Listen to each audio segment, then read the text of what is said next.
Sofinco, pensez votre logement pour demain. Travaux, domotique, sécurité, bien-être. Sofinco présente Sud Radio, la vie devant nous. Bonjour à tous, ravi de vous retrouver pour un nouvel épisode de La vie devant nous.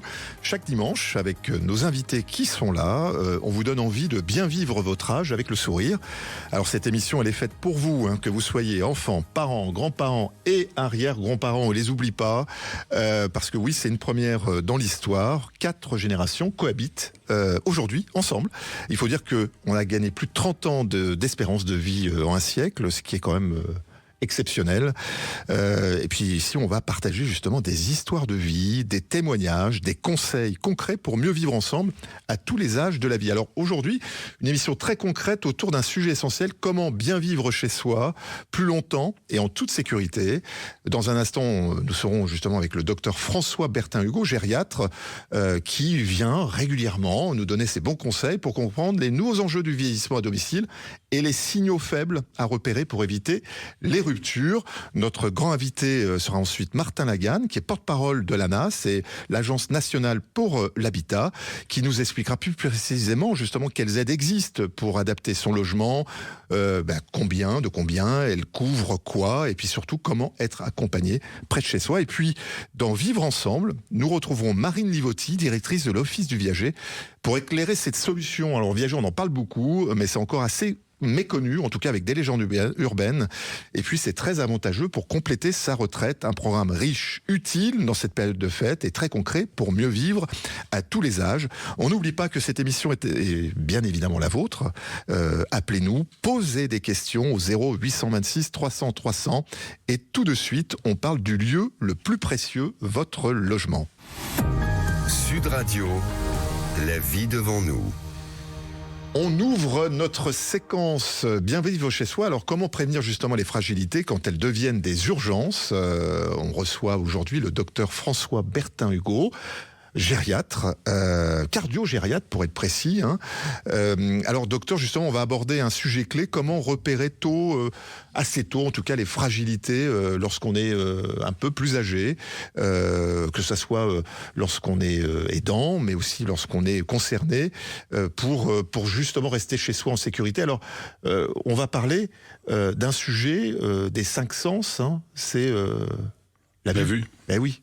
Tout à fait, très importante. Bien sûr. Alors, c'est la vue, déjà, c'est quoi les signes que l'on peut avoir qui sont peut-être moins inquiétants, où il faut peut-être changer de lunettes, ou avoir des lunettes, et puis peut-être ensuite des signes qui sont plus préoccupants.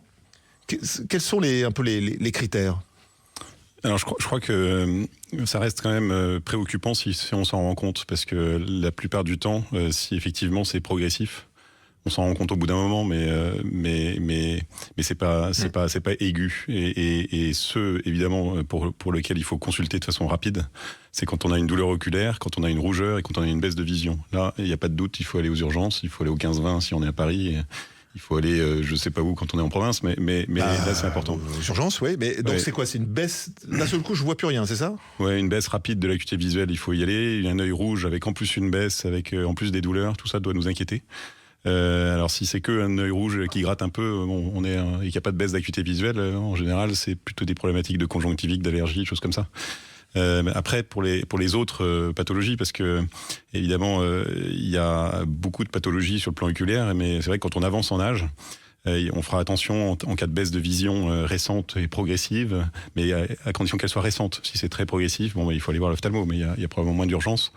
Quand on commence à avoir des difficultés à lire, des besoins de plus de lumière, des lignes un peu déformées, ça c'est ennuyeux, ça, avec une vision un peu ondulée, on appelle ça des métamorphopsies. C'est un barbare.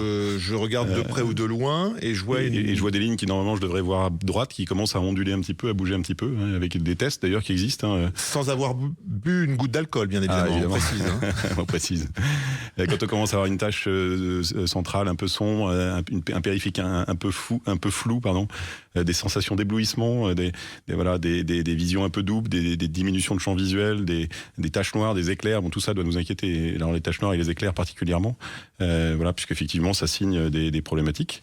Alors il y a des autotests qui sont utiles. Il y a une grille qui s'appelle la grille d'Amsler, qui est on trouve ça où ? On trouve sur Internet assez facilement. Et c'est vrai que c'est une grille justement avec peut-être demander à son pharmacien aussi. On peut demander à son pharmacien, on peut demander à son médecin. C'est des choses assez connues. Et puis il y a des tests qui existent sur téléphone, sur smartphone. Il y a des applications. Alors j'en ai pas de précises, mais qui permettent de vérifier un peu son acuité, sa sensibilité au contraste et sa sensibilité aux distorsions. Voilà. Mais après, il y a Laurent, il y a des éléments importants à connaître sur la prévention. Parce que ça m'intéresse. Et puis, alors souvent, on parle de la surdité où on est en famille, en déjeuner ou en dîner, et voilà, c'est souvent les enfants ou les petits-enfants qui disent j'ai l'impression que tu entends moins. Sur la vision, on l'entend beaucoup moins, si ce n'est mets tes lunettes. Donc moi j'avais un grand-père qui était aveugle, donc je suis assez sensible en fait à la vue, parce qu'on n'imagine pas de pas voir. En tout cas, c'est compliqué. C'est quoi justement la prévention concrètement ? Alors, je ne peux pas m'empêcher de parler de l'arrêt du tabac, puisqu'on sait pertinemment que le tabac est un élément extrêmement délétère, particulièrement pour une maladie qui s'appelle la dégénérescence maculaire liée à l'âge.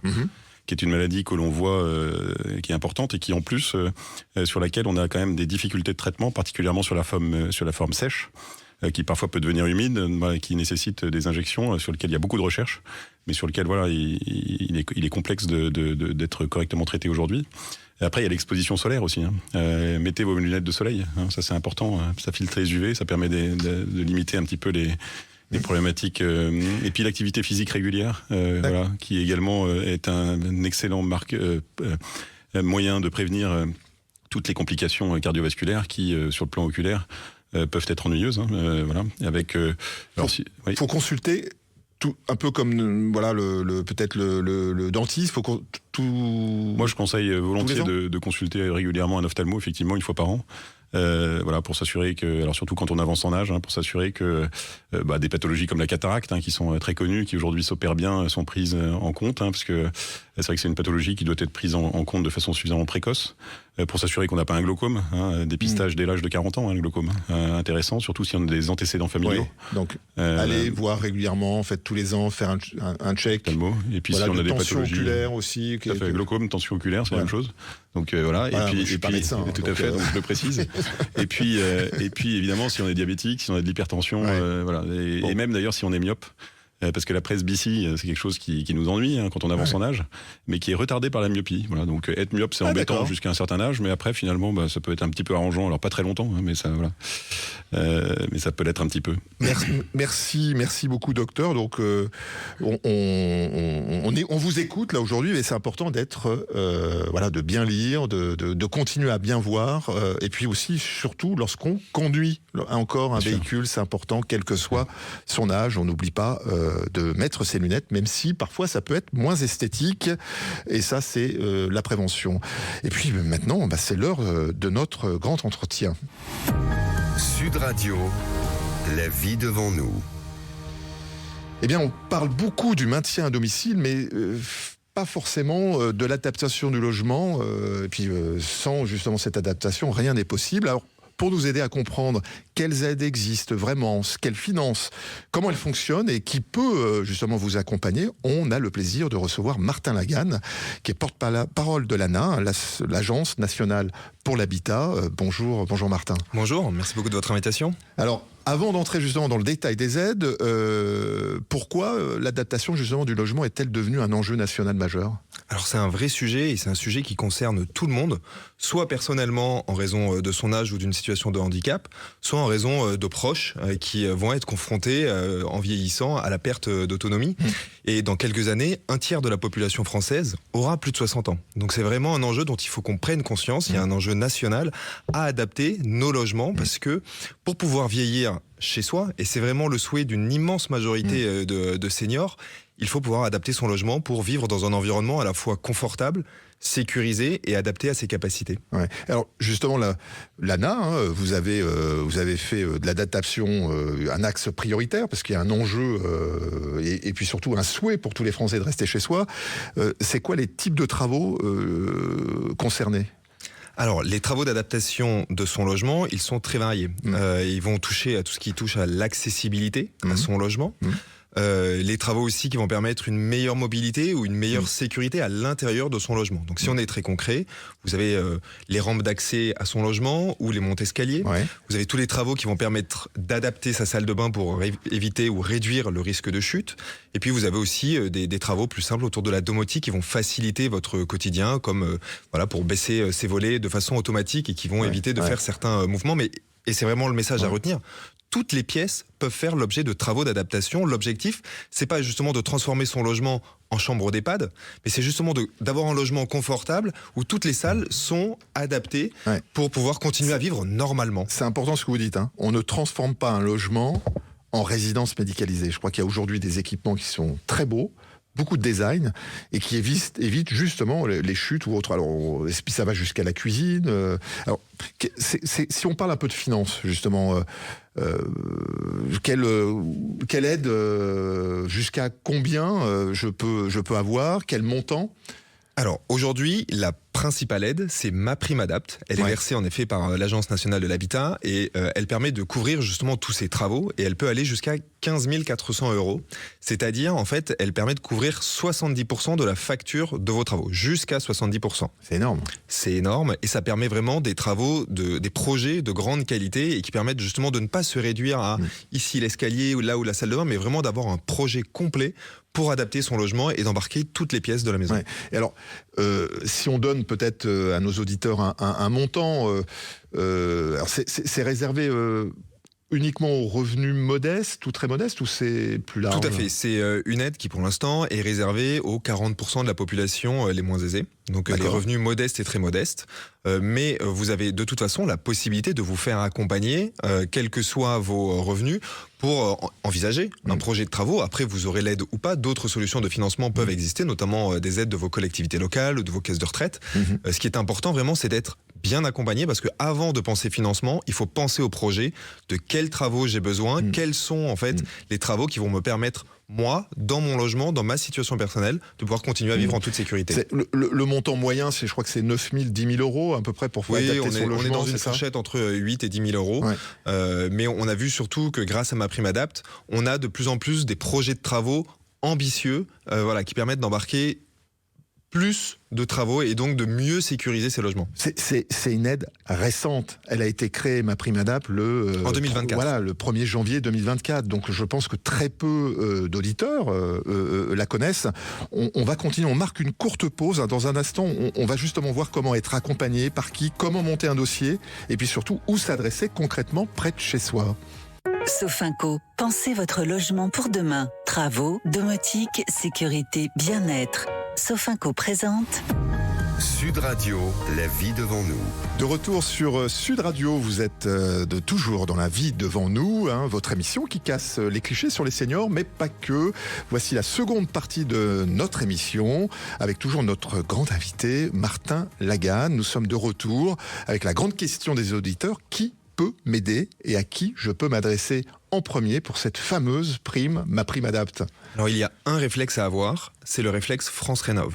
France Rénov', c'est le service public de la rénovation de l'habitat qui est bien connu par tous les ménages qui ont des projets de rénovation énergétique, mais qui est aussi compétent pour vous accompagner dans votre projet d'adaptation du logement à la perte d'autonomie. Et on a 600 espaces conseils France Rénov' partout en France, donc il y a forcément un espace conseil France Rénov' proche de chez vous qui va vous permettre de préparer en toute neutralité et avec des conseils gratuit votre projet d'adaptation du logement. Donc France Rénov', c'est une enseigne, c'est ça? On peut le retrouver facilement France Rénov', c'est un service public de proximité et donc vous pouvez vous renseigner soit sur france-rénov.gouv.fr, soit à travers votre mairie qui va vous orienter vers votre guichet le plus proche. Ouais, c'est un service public, ça c'est important, donc ça veut dire qu'il y a une neutralité et un conseil, je dirais, là aussi de bonne qualité, de grande qualité. Ce n'est pas du commerce. Et on rappelle aux auditeurs, attention aux fraudes. Il n'y a pas, France Rénov' ne prospecte pas. Il n'y a pas d'appel téléphonique. Ils ne viennent pas démarcher à votre domicile. France Rénov', c'est le service public et donc ils attendent que vous veniez vous-même. Donc ça, c'est important pour tous les auditeurs. C'est très important. Et si vous faites l'objet de démarchage commercial, votre premier réflexe, ça doit être de vous rapprocher de votre espace conseil France Rénov' pour justement voir si vous êtes en face d'un acteur de confiance et si le projet de travaux qu'il vous propose est bien adapté à vos besoins et notamment vos besoins financiers. Ouais. Et alors, on peut être accompagné de A à Z en fait dans la logique d'adapter son logement, c'est-à-dire que je ne sais pas forcément par quoi commencer. Alors c'est la grande force de MaPrimeAdapt, c'est qu'elle prévoit un accompagnement systématique et un accompagnement sur mesure. Et cet accompagnement, il va vous permettre d'abord de déterminer les bons travaux à réaliser. Ça va être un accompagnement administratif pour aller justement déposer des dossiers de demande d'aide. Et puis ça va être aussi un accompagnement tout au long du projet pour répondre à toutes vos questions. Et donc vous n'êtes pas seul. Faire des travaux, c'est quelque chose qui peut être anxiogène. Et donc avoir un accompagnement humain qui est là pour répondre à vos questions et faire en sorte que le projet que vous réalisez dans votre logement soit adapté à vos besoins, c'est vraiment essentiel. Et France Rénov permet cela. Ouais. Donc en fait, là, vous insistez beaucoup sur cette proximité, les 600 espaces conseils. Ça veut dire que, bon, ces démarches sont complexes, donc le message, ce que j'entends, c'est vraiment d'engager cette démarche. Et ils viennent à votre domicile. Comment ça se passe en fait pour voir Tout à fait, il y a une visite à votre domicile pour étudier, analyser les salles qui ont besoin d'être adaptées, les types de travaux qu'on peut vous proposer pour justement vivre confortablement dans son logement. Et vous pouvez même avoir le passage d'un ergothérapeute qui va venir aussi vous proposer, en plus des travaux, des aménagements un peu plus simples pour vous faciliter le quotidien. Mais donc finalement, quand vous vous adressez à France Rénov, après vous avez tout un parcours qui est prévu, y compris à votre domicile, pour finalement dédramatiser le fait de faire des travaux et vous faciliter la tâche. Oui, c'est important parce que vous êtes accompagné. Ce que je comprends, c'est que vous avez une aide financière, alors autour du 8 000, enfin en fonction des revenus, mais voilà, c'est qui vient vous accompagner pour vos travaux, et vous êtes assisté sur le montage du dossier. Surtout, au début, c'est que faut-il faire? L'ergothérapeute, vous en parlez. Est-ce que l'ergothérapeute, qui est un diplôme national, au même titre qu'un kiné, est-ce que lui peut être payé par cette aide ou... Alors l'intervention d'un ergothérapeute peut être prise en charge, elle n'est pas obligatoire. D'accord. On va vraiment faire du sur-mesure en fonction du besoin des ménages. Mais en tout cas, adapter son logement, c'est vraiment un projet qui nécessite d'être accompagné. Il ne faut pas se lancer seul. Et c'est pour ça qu'on a mis en place ce service public France Rénov qui se déploie grâce aux collectivités et qui permet donc de faire des liens, y compris avec le centre d'action sociale de votre collectivité ou d'autres services locaux, pour que justement ce soit un projet qui intègre toutes les dimensions, le bâtiment, le social et l'accompagnement humain. Oui, donc vraiment, ce message est important. C'est-à-dire qu'on se plaint beaucoup d'avoir une complexité des aides et peut-être pas forcément d'aide financière. Là, aujourd'hui, ce que vous nous dites, c'est qu'il y a une aide financière qui est accessible, qui vient peut-être compléter aussi avec une aide de la commune, de la mairie. Qui peut être complétée par des aides locales, tout à fait. Exactement. Que vous n'êtes pas seul à la fois pour faire le diagnostic, puisque c'est la personne de France Rénov qui se déplace, qui est le service public, et que vous n'êtes pas seul non plus sur l'accompagnement. Ça dure combien de temps ? En clair, quels sont les principaux travaux que vous avez, puisque ça fait 2 ans, aujourd'hui vous avez peut-être un peu de recul. C'est quoi les principales demandes que... Alors les principaux travaux, ils tournent quand même essentiellement autour de la sécurisation de la salle de bain, où il y a un fort risque de chute. Il y a évidemment tout ce qui est relatif aux montes-escaliers, aux rampes d'accès au logement, puisque c'est des endroits anxiogènes. Mais on a vu grâce à MaPrimeAdapt, voilà, de plus en plus de travaux, et c'est ça qui finalement nous réconforte. On se dit qu'on a fait les bons choix. On voit qu'on a des projets de plus en plus ambitieux dans la chambre à coucher, dans la cuisine, dans les endroits de déambulation comme les couloirs, les toilettes, etc. Et donc vraiment on a de projets sur mesure et c'est un vrai plus pour la société. Allez, Martin Lagarde, justement le message final. Pour ceux qui hésitent encore aujourd'hui à faire des travaux d'adaptation dans le logement. Il faut le faire, ça vous libérera l'esprit et ça libérera l'esprit de vos proches. C'est ce qui permet d'éviter la chute, et quand on veut le faire, il y a un réflexe à avoir, c'est celui de France Rénov. Merci beaucoup Martin Lagarde. France Rénov, on va sur le site internet où on se rapproche de sa mairie. Exactement. On retient justement que les aides existent, qu'elles sont parfois très importantes, mais que en fait les personnes ne franchissent pas le pas pour faire l'adaptation de leur logement. Et pour vivre mieux ensemble, justement, il faut aussi pouvoir sécuriser son avenir financier sans forcément quitter son logement. Vous voyez un peu la prochaine rubrique et chronique. Sud Radio, la vie devant nous. Parlons justement d'une solution encore mal connue, mais qui peut changer des vies, le viager. Alors, il y a beaucoup de légendes urbaines sur le viager. Il y a eu un film d'ailleurs. On reçoit Marine Livotti, qui est directrice de l'Office du viager. Et justement, avec elle, on va expliquer simplement ce qu'est le viager et pourquoi il peut représenter justement une solution intéressante pour les seniors. Bonjour Marine Livotti. Bonjour. Alors, justement, pour commencer un peu simplement, qu'est-ce que le viager ? Alors, le viager, c'est tout simplement une vente immobilière qui va être un petit peu particulière. Comme vous l'avez dit, c'est une vente dans laquelle un senior va vendre son logement, mais il va surtout continuer à occuper et à vivre dans son logement dans la majorité des cas. Donc l'acquéreur, lui, il va acheter un bien dans les cas de viager occupé avec un prix qui est fortement décoté puisqu'il n'a pas l'usage immédiat du bien. Bien sûr. Et le paiement, du coup, ça va se faire en 2 temps.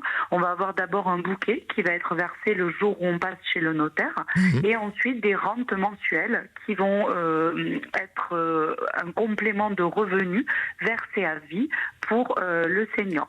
C'est une vente en fait tout simplement qui va être assez encadrée, sécurisée et qui a été pensée tout simplement pour répondre à 2 besoins. On a un vendeur qui veut maintenir et améliorer son quotidien et en face un acquéreur qui va chercher un investissement sur du long terme. En fait, on reste chez soi.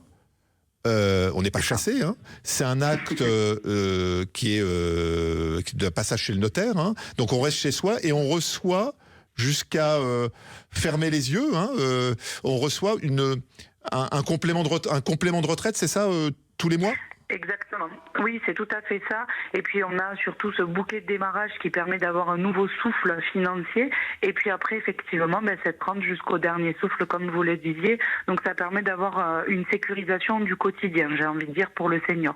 Mais j'ai une question un peu idiote, mais pourquoi j'imagine que ça devrait être très connu, ce type de dispositif. C'est un dispositif qui prend du temps à se faire connaître malheureusement, alors que juridiquement et c'est une solution et une pratique qui se fait depuis très longtemps, et c'est un peu méconnu alors que c'est une solution qui répond à de nombreuses situations de seniors finalement aujourd'hui. Et ça se démocratise enfin et on en est content parce qu'effectivement c'est une solution qui peut répondre à beaucoup de seniors. Ouais, vous nous donnez en plus le plaisir d'un accent du Sud pour ce dimanche. Ça, c'est chouette. Alors, on parle d'idées reçues, de craintes. C'est quoi les principaux malentendus, justement, autour du viager pour nos auditeurs ? Alors, effectivement, il y a encore quelques clichés qu'il faut arriver à dépasser aujourd'hui. Les idées premières que j'entends, on entend souvent le viager, c'est un pari sur la mort. Et c'est quelque chose que j'aime démentir parce que c'est complètement faux. Le viager, au contraire, c'est un contrat de prévoyance. C'est même un contrat presque de solidarité intergénérationnelle. L'idée, c'est pas du tout de spéculer sur la mort d'un senior, bien au contraire. On vient dans un viager équilibrer 2 besoins, comme je le disais.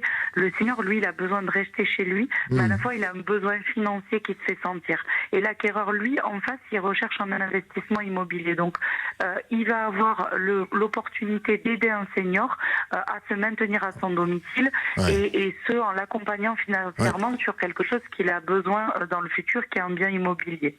Donc ça, c'est la première des choses que j'entends malheureusement encore trop souvent. La deuxième idée reçue, c'est souvent les vendeurs ont dit il faut qu'ils soient très âgés. Alors qu'en réalité, on accompagne des seniors qui sont de tout âge.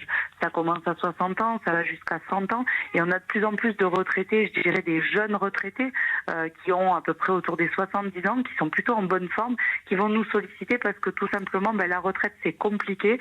On arrive surtout à la retraite, en ce moment. On a des petites retraites malheureusement en ce moment. Et on a des gens qui ont un réel besoin en face. Donc justement, nous, on leur apporte ce regain d'énergie pour qu'ils puissent pleinement profiter d'une retraite qui est bien méritée. Ouais, en fait, ce que Marine, ce que je comprends, c'est que vous vendez en avance votre logement, en quelque sorte, tout en restant chez vous, et vous avez en fait un revenu tous les mois qui vous permet d'être un complément de retraite, et on sait qu'en ce moment la retraite ça devient de plus en plus compliqué. Donc c'est très. Alors peut-être un dernier mot parce qu'on est très pressé par le temps, mais vous reviendrez. Ça s'adresse à qui ? Donc vous l'avez dit, mais Tout simplement, ça s'adresse à toutes les catégories de seniors qui ont un besoin financier. Le problème des seniors, c'est qu'ils ont de la pierre qui est immobilisée, donc c'est un moyen de monétiser leur patrimoine immobilier en ayant un complément de revenus. Ça permet d'aider à se maintenir à son domicile, de pouvoir payer les frais de santé, de pouvoir améliorer son domicile en faisant des adaptations par exemple, et d'avoir une retraite meilleure pour profiter de sa retraite. Et pourquoi pas aussi voyager. Voilà, merci Exactement. beaucoup. Merci Marine Livotti.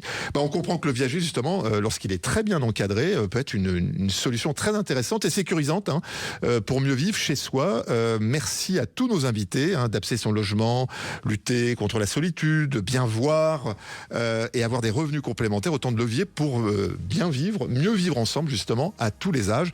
Merci à vous tous de nous avoir écoutés. Je vous laisse en compagnie de Christophe Debien pour La Planète Demain sur Sud Radio. Rendez-vous dimanche prochain de midi à 12h30 sur Sud Radio pour ceux qui veulent écouter, partager, réécouter l'émission La vie devant nous en podcast ou en replay sur l'application Sud Radio et sur le site sudradio.fr. Bon dimanche, bon appétit, excellente fête, portez-vous bien. Avec Sofinco, pensez votre logement pour demain. Travaux, domotique, sécurité, bien-être.